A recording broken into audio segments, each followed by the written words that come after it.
Okay, guys. Can you see the screen? Yes, ma'am. Okay.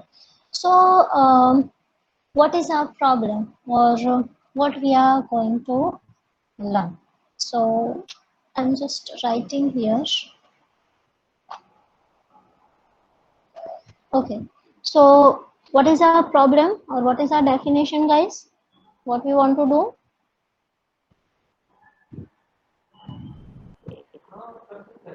To What check we whether want? a number Check is whether a greater number than. is positive or negative. Perfect. Means I just want to check the entered number is positive or negative, right? This is my question. This is my problem or the definition. Now, how normally we write? If we write in English, we write if, let's take no as a variable. Fine, guys, no will be the variable. If number is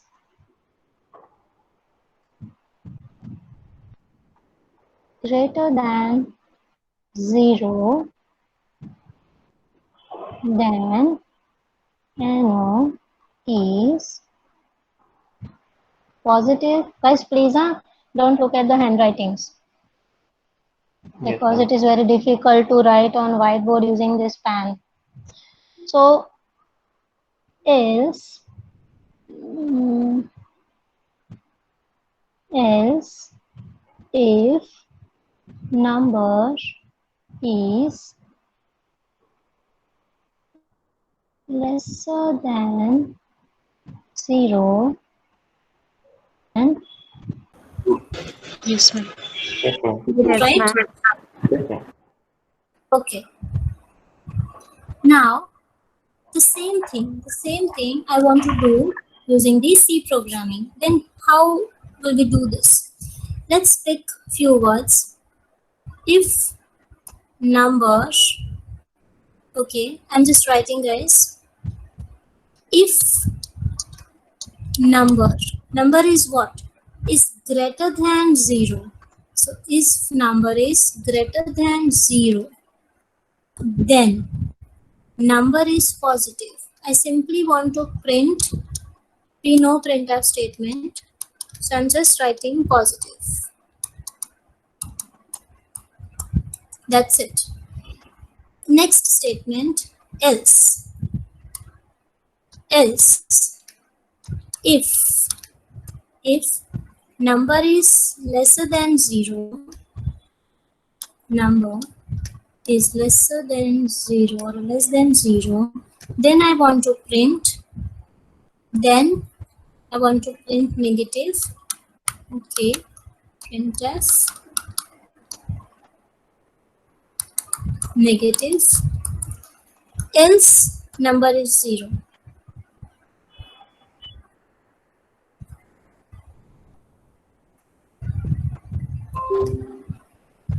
Else I just want to print,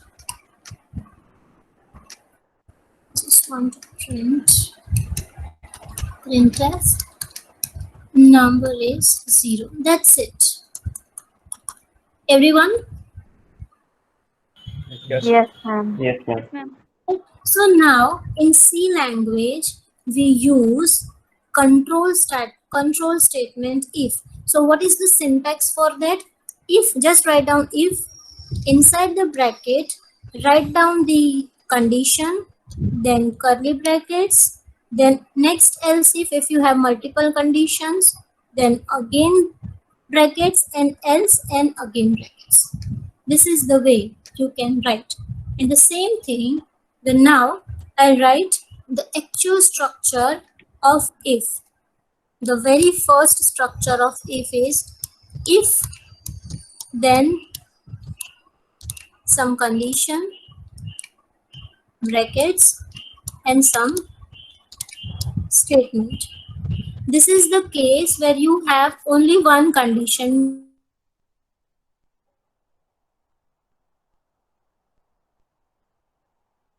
Some condition,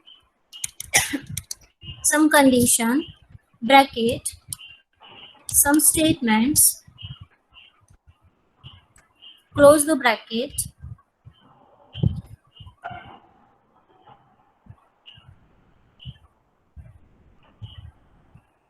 close the bracket, else, and again you want to do something.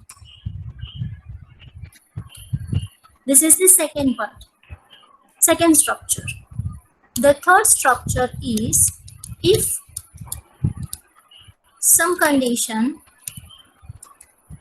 then some statements, then more condition or a multiple condition. Some condition, then again some statements. Then see guys, here you can have a multiple if else if else if else if, and in the last simply write the else and some statements. So basically we have three different types of control structure for if. The first one is for where we have only one condition and we want to perform something. That's it. If condition is true, then we will perform this. If condition is false, we are not going to do anything. The second case says if some condition true, then perform this. If this is wrong, then else perform this. One thing you need to keep in mind that this portion, any block, it will only get executed when this condition is true. So if it is true, if this condition is true, then do this. If this condition is true, then do this. If this is false, then else do this.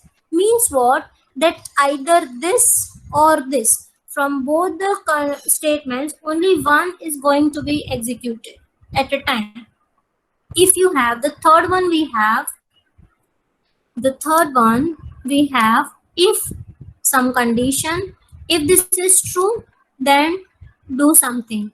If this is false, then check for the next condition, that is else if this condition is true, then do this. And here you can have multiple conditions.